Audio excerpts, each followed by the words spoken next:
حضور دوسرا سوال خاور ظفر صاحب آف ٹوٹنگ کا ہے، وہ یہاں تشریف رکھتے ہیں، تشریف لائیں۔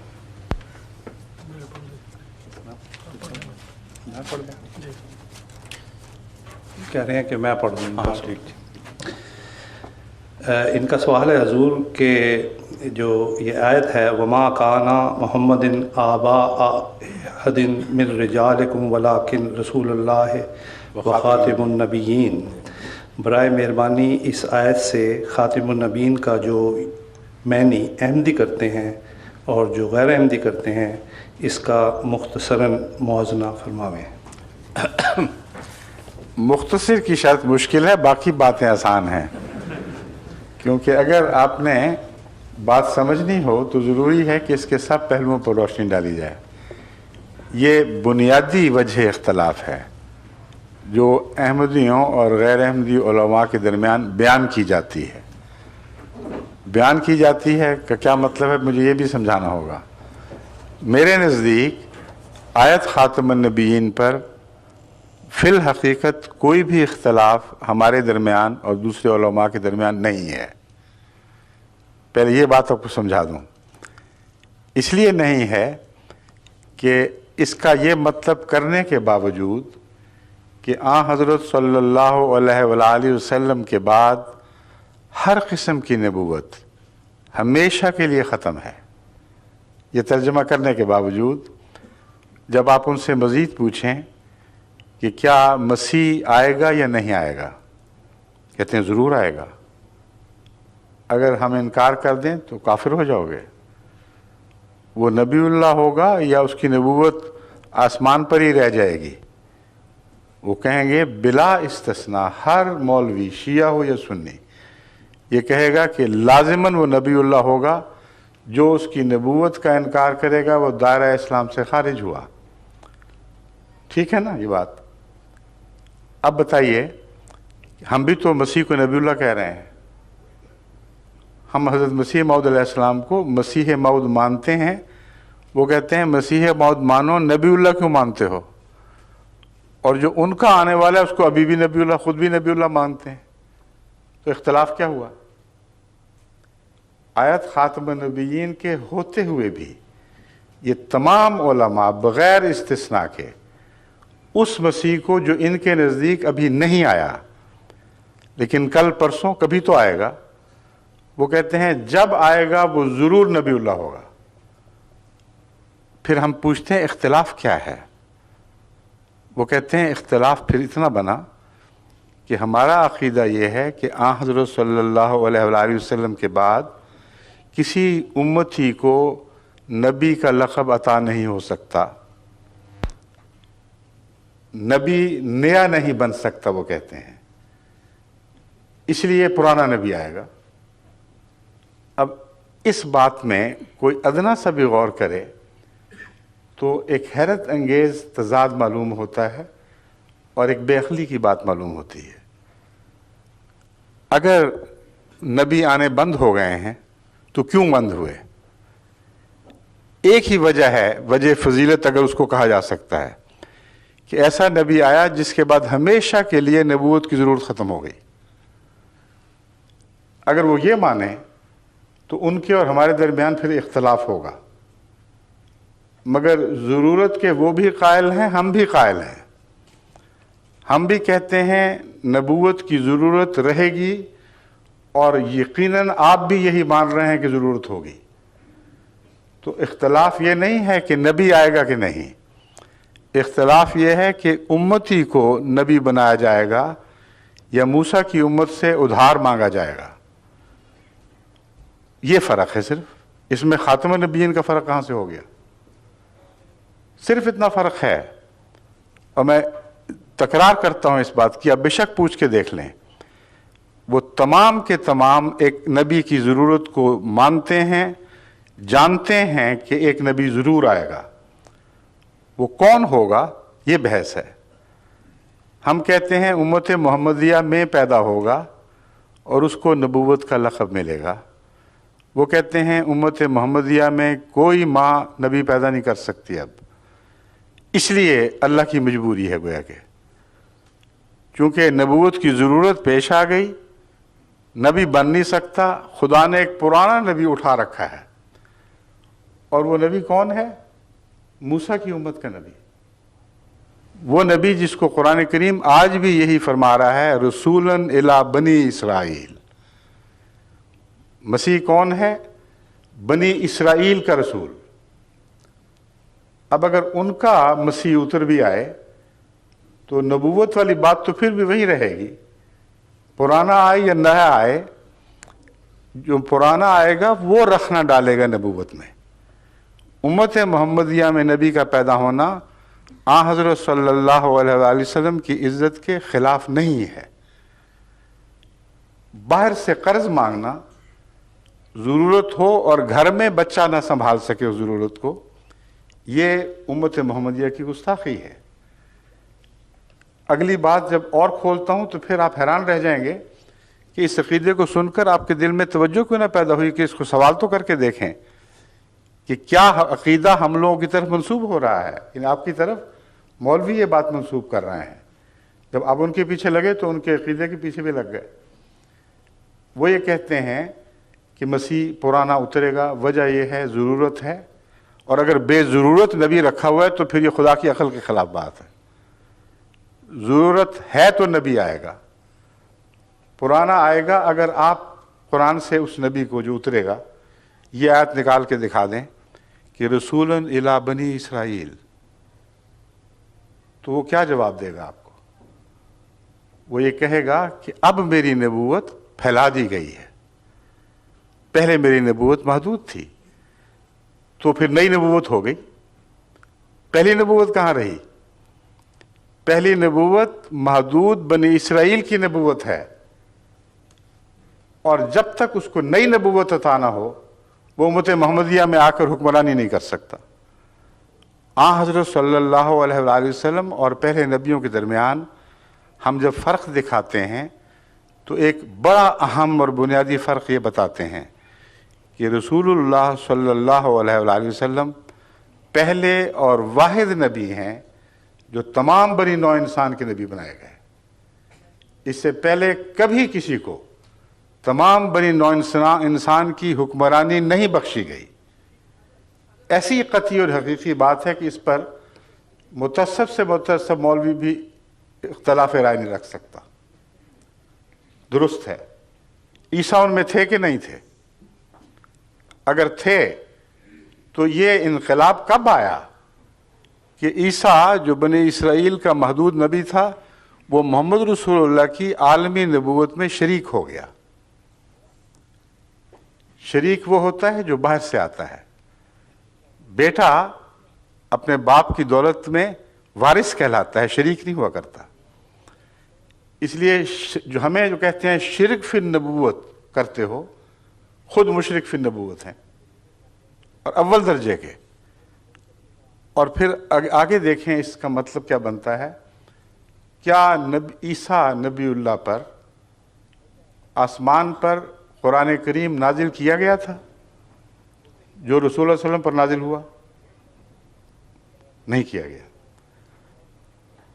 جب اس کو تعلیم اور دی گئی تھی، اور قرآن فرماتا ہے اس کو انجیل کی تعلیم دی گئی تھی جس میں اس پر فرض کیا گیا تھا کہ وہ بائبل پر عمل کرے، اور یہ آیت قرآن کریم میں موجود ہے کہ اس نے دعویٰ کیا کہ میں بائبل میں ایک شوشہ بھی اضافے کے لیے یا اس کو کم کرنے کے لیے نہیں آیا۔ مسلمہ عقیدہ ہے یہ۔ تو اس کو نئی نبوت کہتے ہیں، دی جائے گی، اس کو قرآن دیا جائے گا، اور چونکہ اس نے نبی غیر نبی سے تعلیم حاصل نہیں کیا کرتا کلام الہی کی، اس لیے یہ عقیدہ انہوں نے بنایا ہے کہ قرآن اس پر دوبارہ نازل کیا جائے گا۔ اگر نہیں کیا جائے گا تو اس کو کیا پتا قرآن کیا ہے؟ اس کو تو بائبل کا پتا ہے۔ قرآن کا تو اشارتاً بھی اس کو کوئی کچھ بتایا نہ گیا پہلی زندگی میں۔ نیا آیا ہے تو گویا نیا قرآن لے کے آیا ہے۔ قرآن وہی صحیح جو محمد رسول اللہ کا ہے صلی اللہ علیہ وآلہ وسلم، مگر مسیح پر جب تک خدا براہ راست قرآن کریم نازل نہ کرے اس کو قرآن کی تعلیم کا کچھ پتہ نہیں۔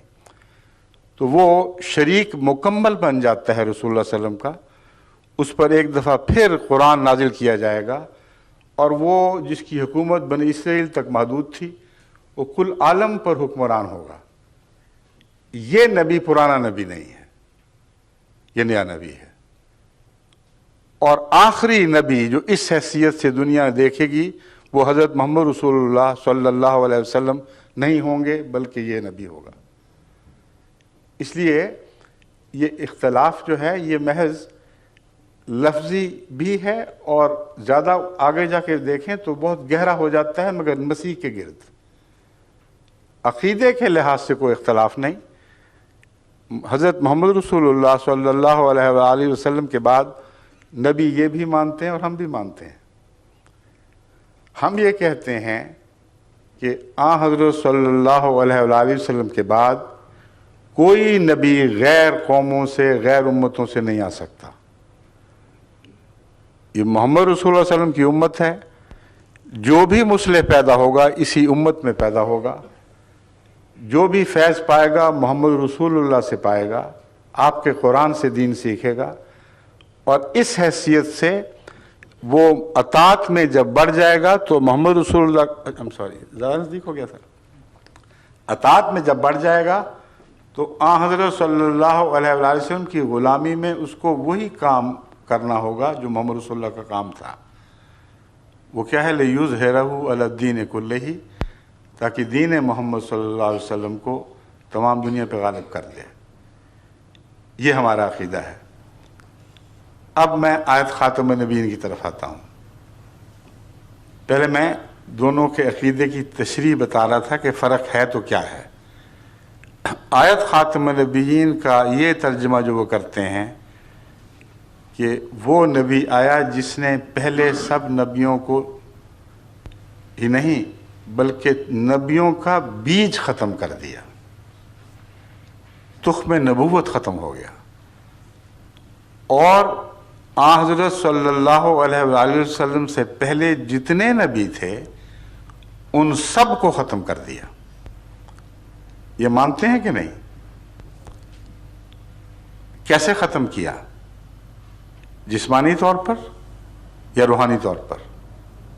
دو ہی معنی ہو سکتے ہیں. جسمانی طور پر ختم کیا تو سب نبی تو اپنی موت خود ہی وفات پا چکے تھے. ایک ہی ٹیسٹ کیس باقی تھا، عیسیٰ علیہ السلام. ان کے نزدیک، ہمارے نزدیک نہیں. ہم کہتے ہیں جسمانی طور پر بھی کل نبیوں کو بلا اشتباہ ختم کر دیا. یعنی ایک نبی بھی آپ کی عمر سے گزر کر زندہ نہیں رہا. آپ کی پیدائش سے پہلے فوت ہو چکا تھا، آپ کی نبوت سے پہلے فوت ہو چکا تھا.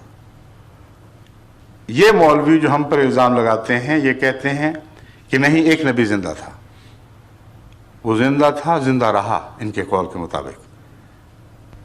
تو کس نے کس کو ختم کیا؟ وہ نبی جو رسول اکرم صلی اللہ علیہ وآلہ وسلم سے 570 سال پہلے ان کے بیان کے مطابق پیدا ہوا، اور 570 سال کی عمر میں وہ آسمان پر بیٹھا ہوا دیکھ رہا تھا، اور اس کے سامنے ایک بچہ پیدا ہوتا ہے، اس کے سامنے جوان ہوتا ہے، اپنی نبوت کا دور ختم کر کے گزر جاتا ہے. تو کس نے کس کو ختم ہوتے دیکھا؟ ان کے قول کے مطابق نعوذ باللہ من ذالک عیسیٰ علیہ السلام نے رسول کریم صلی اللہ علیہ وآلہ وسلم کو ختم ہوتے دیکھا. اور وہ دونوں یہ دعوے حضرت کے صلی اللہ علیہ وسلم انہوں نے جھٹلا دیے. آپ فرماتے ہیں میں پہلا بھی ہوں اور آخری بھی ہوں. اگر جسم کے لحاظ سے یہ مانتے ہیں تو پہلا تو مسیح تھا، پہلے پیدا ہوا، اور موت کے لحاظ سے مانتے ہیں تو آخری مسیح ہوا، بعد میں مرا ان کے قول کے مطابق. تو ختم نبوت کا تو انہوں نے کچھ بھی باقی نہ رہنے دیا. اگلا قدم فیض کا. سب نبیوں کے فیض قرآن کریم کے نزول سے پہلے ہی ختم ہو چکے تھے. کل انبیاء اپنے فیض کا دور ختم کر کے اپنی صفیں لپیٹ کے جا چکے تھے. ایک مسیح ہی باقی تھا نا. یہ کہتے ہیں اس کا فیض نہ صرف یہ کہ رسول اللہ صلی اللہ علیہ وسلم ختم نہیں کر سکے، بلکہ براہ راست اس نے خدا سے وہ فیض پایا جو پہلی زندگی میں اس کو حاصل نہیں تھا، فیض میں بڑھ گیا، اور رسول اکرم صلی اللہ علیہ وآلہ وسلم کے وصال کے بعد آپ کی امت کو زندہ کرنے میں بنیادی کردار مسیح ادا کرے گا۔ گویا کہ رسول اللہ علیہ وسلم کی امت تو مر رہی تھی، اس میں سانس لینے کی طاقت نہیں رہی تھی، زندہ کیا تو موسوی امت کے مسیح نے۔ تو فیض کیسے ختم کیا؟ نہ جسم ختم کر سکے، نہ فیض ختم کر سکے، اور دعویٰ یہ ہے کہ ہم ختم نبوت کے قائل ہیں۔ غلط کہتے ہیں۔ میں علماء کو بارہا یہ کہہ چکا ہوں کہ اس معاملے پہ گفتگو کرو، میں ثابت کروں گا کہ تمہارے معنوں میں بھی جو ہم مانا کرتے ہیں وہ بہت بلند ہے، جو تم مانا کرتے ہو اس میں بھی ہم قائل ہیں، تم قائل نہیں ہو۔ اور وہ ختم کا معنی ختم کرنا، جیسا کہ میں بیان کر رہا ہوں، یہ کرتے ہیں۔ اور میں ثابت کر چکا ہوں کہ نہ وہ جسم کو ختم مانتے ہیں جسمانی لحاظ سے، نہ روحانی لحاظ سے۔ جماعت احمدیہ دونوں لحاظ سے حضرت صلی اللہ علیہ وآلہ وسلم کو خاتم مانتی ہے، اور قرآن کریم میں خاتم النبوت نہیں لکھا گیا، خاتم النبیین لکھا گیا ہے۔ النبیین، جتنے بھی نبی تھے کلہم، ان سب کو محمد رسول اللہ صلی اللہ علیہ وآلہ وسلم نے ختم فرما دیا۔ اور ہم کہتے ہیں کہ عیسیٰ آپ سے پہلے وفات پا چکے تھے، اس لیے کوئی نبی بھی جسمانی لحاظ سے آپ سے آگے نہیں نکل سکا۔ روحانی فیض آپ کی امت تک محدود رہا، اور اس میں بھی عیسیٰ کو تو یہ بھی توفیق نہ ملی کہ 30 سے زیادہ اپنے متبعین پیچھے چھوڑ کر جاتا، اور روحانی لحاظ سے بہت قربانی کرنے والا مگر کامیابی کے لحاظ سے ایک بے طاقت نبی دکھائی دیتا ہے۔ اس کے وصال کے بعد لمبے عرصے کے بعد پھر رفتہ رفتہ خدا نے غلبہ عطا کیا ہے، مگر زندگی میں حضرت عیسیٰ علیہ السلام کو یہ شرف نصیب نہ ہوا۔ حضرت محمد رسول اللہ صلی اللہ علیہ وآلہ وسلم کو زندگی میں یہ شرف نصیب ہوا کہ آنکھیں بند نہیں کیں جب تک عرب میں وہ انقلاب برپا نہ کر دیا جس کا بیڑا تنہا اٹھایا تھا، اور حیرت انگیز انقلاب تھا جو عرب کی حدوں سے چھلانگ لگا کر ایک طرف کسریٰ کی حکومت میں داخل ہو چکا تھا، دوسری طرف قیصر کی حکومت میں داخل ہو چکا تھا۔ رسول اللہ علیہ وسلم کی زندگی میں یہ واقعہ ہوا ہے۔ تو اس نبی کی خدمت کی امت کو زندہ کرنے کے لیے مسیح کو لایا جانا تھا۔ ایک لغو خیال ہے، جماعت احمدیہ اس کو رد کرتی ہے، اس کو آیت خاتم النبیین کے منافی قرار دیتی ہے۔ ہم کیا معنی سمجھتے ہیں؟ اول وہ معنی سمجھتے ہیں جو عربوں میں رائج تھے اور آج بھی رائج ہیں۔ خاتم کا لفظ قرآن نے ایجاد نہیں فرمایا، ایک عرب محاورے کو استعمال فرمایا ہے جس کو سب عرب جانتے تھے۔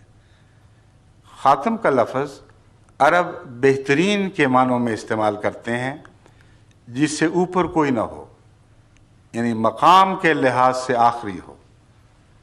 چنانچہ ابو علی سینا جو مشہور طبیب بلکہ اطباء کے باپ مانے جاتے ہیں، ان کو خاتم الاطباء لکھا جاتا ہے۔ متنبی شاعر جو عربوں کا شاعر ہے، رسول اللہ صلی اللہ علیہ وآلہ وسلم کے بعد آیا ہے، خاتم کا معنی عربوں پہ روشن ہو چکا تھا۔ اس کے باوجود اس کے دیوان اٹھا کر دیکھ لیں، خاتم الشعراء المتنبی، تمام شعراء کا خاتم۔ آگے دیکھیں، ہمارے زمانے میں ہمارے ملک میں حکیم اجمل خان پیدا ہوئے، دہلی میں بہت چوٹی کے حکیم تھے جن کا آج تک نام، ان کے نام کا ڈنکا بجتا ہے طب میں۔ ان کے جو بیعت ہے اس کے اوپر لکھا ہوا ہے خاتم الحکماء یا خاتم الاطباء، دونوں میں سے حکیم اجمل خان صاحب۔ تمام عرب استعمال کو دیکھ لیں، ایک جگہ بھی اس آیت جو متنازع فی ہے اس کو چھوڑ کر عرب استعمال میں خاتم کا مطلب زمانی لحاظ سے آخری کہیں نہیں ملے گا، مرتبے اور مقام کے لحاظ سے آخری ضرور ملے گا۔ یعنی جب عرب شاعر کو خاتم کہتے ہیں تو مراد یہ ہے کہ اس کمال کا شاعر اب کبھی نہیں آ سکتا۔ شاگرد آ سکتا ہے، ہمسر نہیں آ سکتا، استاد نہیں آ سکتا۔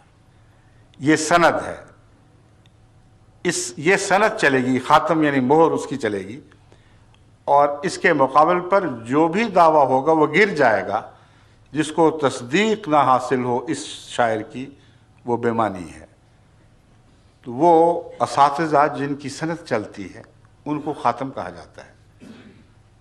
وہ اطباء جن کی سند چلتی ہے، جو اپنے مضمون میں درجہ کمال کو پہنچ جاتے ہیں، ان کو خاتم کہا جاتا ہے۔ اور ایک استعمال خاتم کا خود حضرت اقدس محمد رسول اللہ صلی اللہ علیہ وسلم کی زبان سے بھی سنیے۔ حضرت علی رضی اللہ تعالیٰ عنہ کو مخاطب کر کے فرمایا، انتا خاتم الاولیاء۔ ایک روایت میں ہے فرمایا انتا خاتم الاصفیاء۔ بات ایک ہی ہے، دونوں روایتیں ملتی ہیں۔ اگلی بات سننے والی ہے، کما انا خاتم الانبیاء۔ جس طرح میں خاتم النبیین ہوں، اے علی تو ولیوں کا خاتم ہے۔ اب خاتم کا ترجمہ وہ لگا کے دیکھیں جو مولوی کرتے ہیں۔ کیا مطلب بنے گا؟ کما کا لفظ بھی آ گیا ہے، جیسا میں ویسا تو، خاتم میں ہم برابر ہیں، لیکن میں نبیوں کا خاتم، تو ولیوں کا خاتم۔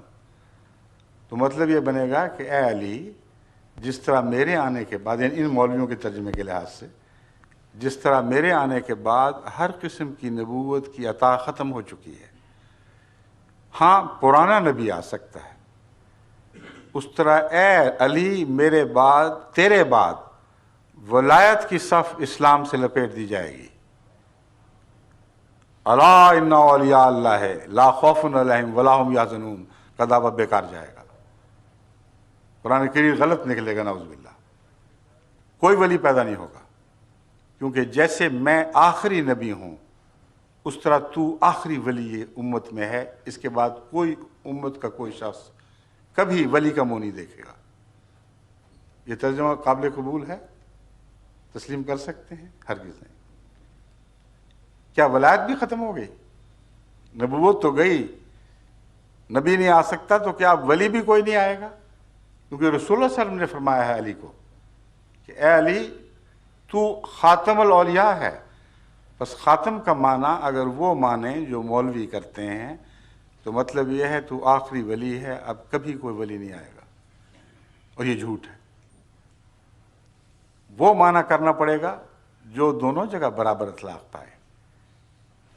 گز کپڑوں سے تو نہیں بدلا کرتا، گز تو اتنا ہی رہتا ہے۔ ریشم ناپو یا کھدر ناپو۔ اس لیے لفظ خاتم وہی ہے جو دونوں جگہ برابر استعمال ہوگا۔ جماعت احمدیہ کے نزدیک خاتم کے معنی جو معروف اور رائج ہیں وہ یہاں چلتے ہیں۔ ایک معنی میں نے بتایا ہے سب سے اوپر، سب سے بالا،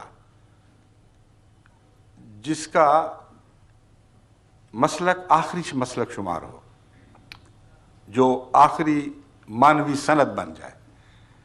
تو مراد یہ ہے کہ جس طرح میں نبیوں کے لیے ایک سند بن گیا ہوں، میرے حوالے کے بغیر کوئی نبی سچا نہیں ہو سکتا جب تک میرے آثار اس میں نہ پائے جائیں، جب تک میری تصدیق نہ پائی جائے، کسی کی نبوت سچی نہیں۔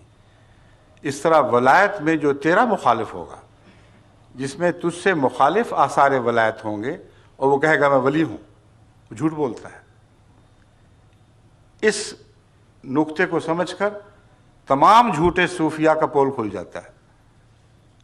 وہ جو حضرت علی کے پیرو ہو کر ملتان میں ناچتے پھرتے ہیں اور چمٹے بجاتے ہیں اور علی کا نعرہ بلند کرتے ہیں، وہ حضرت علی رضی اللہ تعالیٰ عنہ کی سنت کے مخالف چل کر ثابت کر دیتے ہیں کہ وہ ولی نہیں ہے، کیونکہ حضرت محمد رسول اللہ صلی اللہ علیہ وسلم نے حضرت علی کو خاتم الاولیاء قرار دے دیا۔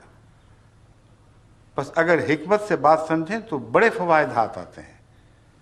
اگر بے حکمت کی بات کر کے تعصب کے پیچھے چلیں تو سارا فیض ہاتھ سے جاتا رہتا ہے۔ اب آگے چلتے ہیں۔ لفظ خاتم کے اور کیا معنی ہیں؟ انگوٹھی جس کے اوپر کچھ لکھا ہو، کہیں لگائیں تو وہ مہر تصدیق بن جاتی ہے۔ یہ بہت ہی عظیم الشان دعویٰ ہے جس کی نظیر دنیا میں کسی نبی میں نہیں ملتی۔ حضرت صلی اللہ علیہ وآلہ وسلم کو تمام انبیاء کا مصدق قرار دیا گیا ہے۔ مانوی لحاظ سے پہلے بتا چکا ہوں، اب ظاہری معنوں سے بھی مصدق قرار دیا گیا۔ آپ کی مہر تصدیق ہو تو نبی ہے، ورنہ نہیں ہے۔ اور میں بارہا مذاہب کو چیلنج دے چکا ہوں، آج تک کسی ایک نے بھی اس کے جواب میں کچھ پیش نہیں کیا۔ وہ یہ ہے کہ ایک نبی مجھے دکھاؤ کل عالم میں جس نے کل عالم کے نبیوں کی تصدیق کی ہو۔ محمد رسول اللہ صلی اللہ علیہ وآلہ وسلم کے سوا ایک بھی نہیں ہے۔ حضرت اکیلے نبی ہیں جنہوں نے کہا کہ مجھے مانو تو یہ کافی نہیں ہے، میں بھی تصدیق کرتا ہوں کہ اللہ تعالیٰ نے تمام جہانوں میں ہر زمانے میں نبی بھیجے ہیں۔ تم بھی تصدیق کرو کہ اللہ تعالیٰ نے تمام زبانوں میں ہر مقام، ہر مرتبہ، ہر بستی میں نبی بھیجے ہیں۔ یہ مانو گے تو میرا ایمان قبول ہوگا، ورنہ میرا ایمان بھی رد ہے، یعنی مجھ پر ایمان لانا بھی رد ہے۔ آمن الرسول بما انزل الیہ من ربہ والمؤمنون کل آمن باللہ وملائکتہ وکتبہ ورسلہ لا نفرق بین احد من رسلہ۔ یہ دیکھو محمد رسول اللہ اس شان کے نبی ہیں کہ وہ ایمان لے آئے ہیں اللہ پر اور ملائکہ پر اور کتب پر اور تمام انبیاء پر، اور آپ کے ماننے والے بھی سب کے سب مجبور ہو گئے ہیں کہ وہ ان سب باتوں پر ایمان لائیں، اور دعویٰ یہ کرتے ہیں لا نفرق بین احد من رسلہ، ہم خدا کے بھیجے ہوئے میں سے کسی میں کوئی تفریق نہیں کرتے، جو اس کی طرف سے آیا اس کے سامنے تسلیم خام، اس کو ماننا پڑے گا۔ یہ ہے خاتم النبیین۔ اگر کوئی اور ہے تو نکال کے دکھاؤ۔ مانا وہ جو کل عالم پہ اسلام کی فتح کو ثابت کر دے، اس کی برتری کو ثابت کر دے، کوئی مذہب سامنے سر نہ اٹھا سکے۔ ورنہ یہ دعویٰ کہ بعد میں کوئی نبی نہیں ہوگا، اس کی کیا دلیل ہے؟ کس نے سارا زمانہ دیکھا ہے؟ کوئی بھی نہیں مانے گا، نہ مانتا ہے۔ پہلے ایمان لاؤ تو پھر مانتے ہو، ورنہ اپنی ذات میں اسلام کی برتری ثابت کرنے کے لیے اس بات میں، اس دعوے میں کوئی بھی دلیل نہیں۔ لیکن جو میں بتا رہا ہوں مانا، اس کی روح سے قرآن سب کتب سے افضل ہو جاتا ہے کہ باقی کتابوں کی تصدیق کی ہے۔ محمد رسول اللہ سب دنیا سے افضل ہو جاتے ہیں کیونکہ سب نبیوں کی تصدیق کی ہے۔ اور اسی دعوے میں خاتم النبیین میں آپ کا عالمی ہونا مضمر ہے، اس کے اندر شامل ہے۔ کیونکہ آج کوئی نبی بھی عالمی ہونے کا دعویٰ اس لیے نہیں کر سکتا کہ اگر وہ عیسیٰ ہیں فرض کریں تو اس کی بات جس طرح عیسائی آج پیش کر رہے ہیں اور جو بائبل سے ملتی ہے وہ یہ ہے کہ اس نے کسی اور قوم کے نبی کا ذکر ہی کوئی نہیں کیا۔ باقی سب کو جھوٹا مانو گے تو عیسیٰ کو سچا مانو گے، اگر کسی اور کو سچا مانو گے تو عیسیٰ کو جھوٹا ماننا پڑے گا۔ بین یہی حال ہر دوسرے نبی کا ہے، اس نے اپنی تصدیق کروا لی اور اس کی قوم اس پر راضی ہو گئی، وہ زمانہ لد گیا، ختم ہو گیا۔ آج اس نبی کو یہ توفیق ہو ہی نہیں سکتی کہ عالمی ہونے کا دعویٰ کرے۔ اگر عیسیٰ یہ دعویٰ کرتا ہے مثلا علیہ الصلوۃ والسلام، تو پتہ ہے مسلمانوں کو کیا قیمت دینی پڑتی ہے؟ مسلمانوں کو محمد رسول اللہ سے دامن چھڑا کر پھر عیسیٰ کو ماننا پڑتا ہے۔ اگر ایک ہندو تسلیم کرتا ہے، اس کو کرسچن سے دامن چھڑا کر عیسیٰ کو ماننا پڑے گا، بیک وقت دونوں کو نہیں رکھ سکتا۔ ایک بدھ تسلیم کرتا ہے تو بدھ سے پیچھا چھڑا کر عیسائی ہونا ہوگا۔ لیکن ایک مسلمان اگر رسول اللہ علیہ وسلم کا دامن پکڑتا ہے تو عیسیٰ کو چھوڑنا نہیں پڑتا، عیسیٰ کو لازماً پکڑنا پڑتا ہے، بدھ کو بھی سچا ماننا پڑتا ہے، کرسچن کو بھی سچا ماننا پڑتا ہے، زرتشت کو بھی سچا ماننا پڑتا ہے۔ یہ عالمی مذہب ہے، تمام قوموں کو ایک ہاتھ پر اکٹھا کرنے والا۔ تو خاتم نبیین کی آیت تو عظیم الشان آیت ہے، اس کے اتنے بطن ہیں، اتنے اس میں روحانی مطالب اکٹھے ہو گئے ہیں کہ اگر آپ عقل سے اور دل کی گہرائی سے غور کریں تو اس شان کی آیت دنیا میں کبھی کسی نبی کو عطا نہیں ہوئی، آخری ہونے کے دعوے سے نہیں، اس کو تو خود یہ رد کر بیٹھے ان معنوں میں جو میں بیان کر رہا ہوں۔ پھر خاتم النبیین کس موقع پر بیان ہوئی ہے؟ وہ آیت جو آپ نے پڑھی ہے، وہ آیت یوں ہے، ما کان محمد ابا احد من رجالکم ولکن رسول اللہ و خاتم النبیین۔ کیا مطلب ہے؟ محمد صلی اللہ علیہ وسلم تم جیسے مردوں میں سے کسی کے باپ نہیں ہے۔ عام طور پر ترجمہ لوگ کر دیتے ہیں مردوں میں سے باپ نہیں ہے، میں یہ نہیں مانتا، اس لیے کہ رجال کم کا مطلب ہے تمہارے مردوں کے۔ عام طور پر جس قسم کے مرد تم پائے جاتے ہو ان کا باپ ہونا تو قابل فخر ہے ہی کوئی نہیں، تم الزام لگاتے ہو کہ اس کا بیٹا نہیں ہے، اس لیے یہ ادنا ہے۔ قرآن کہتا ہے کہ جس قسم کے تم لوگ ہو تمہارا باپ ہونا قابل فخر نہیں ہے بلکہ قابل شرم بات ہے، کوئی عزت نہیں ہے اس میں۔ کن کا باپ ہے یہ؟ رسولوں کا باپ ہے۔ خاتم کا مطلب باپ بھی ہے۔ ان معنوں میں بھی ہم لفظ خاتم پر کامل یقین رکھتے ہیں، اور اس میں گہری حکمت ہے۔ الولد سر لابیہ، یہ محاورہ ہے عربی کا، کہ بیٹا اپنے باپ کا راز رکھتا ہے اپنے اندر۔ اس زمانے میں تو جینز ایجاد نہیں ہوئی تھی۔ جو صلی اللہ علیہ وسلم کے زمانے میں جب خاتم النبیین کی آیت نازل ہوئی ہے تو یہ دعویٰ کسی بظاہر کسی سائنٹیفک فیکٹ پہ مبنی نہیں تھا، مگر آج زمانے نے کھول دیا ہے کہ بیٹا باپ کی صفات سے پہچانا جاتا ہے۔ اگر محمد رسول اللہ کا بیٹا نہیں ہے کوئی رسول تو رسول نہیں ہے، کیونکہ سب نبیوں کا باپ آپ کو قرار دے دیا گیا ہے۔ بس خاتم ان معنوں میں کہ اس کی تصویر آپ کو نبیوں میں دکھائی دے گی، ہر سچے نبی میں تم محمد رسول اللہ کا عکس دیکھو گے، اگر نہیں دیکھو گے تو وہ جھوٹا ہے۔ کتنا عظیم الشان معنی ہے خاتم النبیین کا۔ یہ معنی کرنا کہ خاتم النبیین نے دوسرے سب نبیوں کا فیض ختم کر کے اپنا فیض بھی بند کر دیا، سب سے بڑی جہالت ہے۔ ایسی جہالت ہے جس کو قرآن کھلے بندوں جھٹلا رہا ہے۔ اب یہ بات تو سمجھ آ گئی کہ پہلوں کا فیض جسمانی لحاظ سے بھی ختم کیا، روحانی لحاظ سے بھی ختم کیا، اور حضرت صلی اللہ علیہ وآلہ وسلم ایک عالمی نبی بنے۔ آپ کی ختم سے نبی پہچانے جائیں گے، آپ کی تصدیق سے پتہ لگے گا کہ کون نبی ہے جس کی ادائیں آپ سے ملتی ہیں وہی سچا ہے، جس کی ادائیں مخالفانہ ہیں وہ سچا ہو ہی نہیں سکتا، کیونکہ سب نبیوں کے باپ ہیں آپ۔ اب اگلا سوال یہ ہے کہ آپ کا کوئی اپنا روحانی بیٹا بھی ہوگا کہ نہیں، یا وہ بھی ختم کر دیا؟ سب کے فیض ختم کیے، اپنا بھی ختم کر بیٹھے تو ہاتھ کیا آیا دنیا کو؟ اس سے تو پرانے ادنا ہی کافی تھے جن کا فیض جاری رہتا۔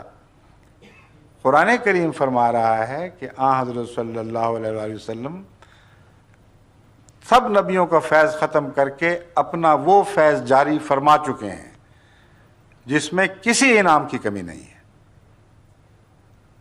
یہ آیت کریمہ جو سورہ نساء سے لی گئی ہے، جو میں ابھی آپ کے سامنے پڑھتا ہوں، یہ ختم نبوت کے موضوع پر ایک آخری فیصلہ ہے، قطعی فیصلہ ہے۔ سورہ النساء میں یہ آیت ہے، وَمَن يُطِعِ اللَّهَ وَالرَّسُولَ فَأُولَٰئِكَ مَعَ الَّذِينَ أَنْعَمَ اللَّهُ عَلَيْهِمْ۔ جو کوئی بھی اب اللہ اور اس رسول الرسول محمد رسول اللہ کی اطاعت کرے گا، کیا ہوگا؟ اس کو سزا ملے گی، انعام ملیں گے۔ پہلے نبیوں کی اطاعت کے مقابلے پر کم انعام ملیں گے؟ یا کم سے کم وہ تو ملیں جو پہلے نبیوں کی اطاعت سے ملتے رہے مگر شان میں ان سے بڑھ کر. یہی دعویٰ یہ آیت کریمہ کر رہی ہے.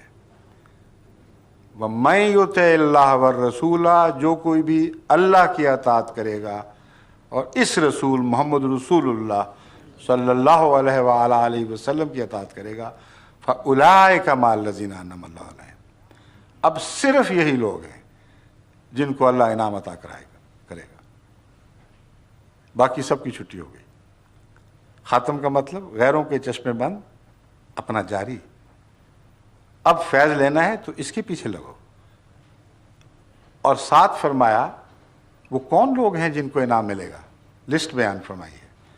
من النبیین، یہ قرآن کے الفاظ ہیں، نبیوں میں سے ہوں گے یہ لوگ. والصدیقین، اور صدیقوں میں سے ہوں گے. والشہداء، اور شہیدوں میں سے ہوں گے. والصالحین، اور صالحین میں سے ہوں گے.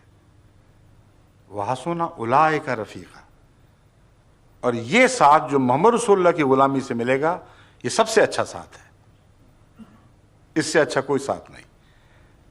تو انعام کی لسٹ تو وہی ہے، مگر حسن اولئک رفیقا نے مرتبہ اونچا بیان کر دیا.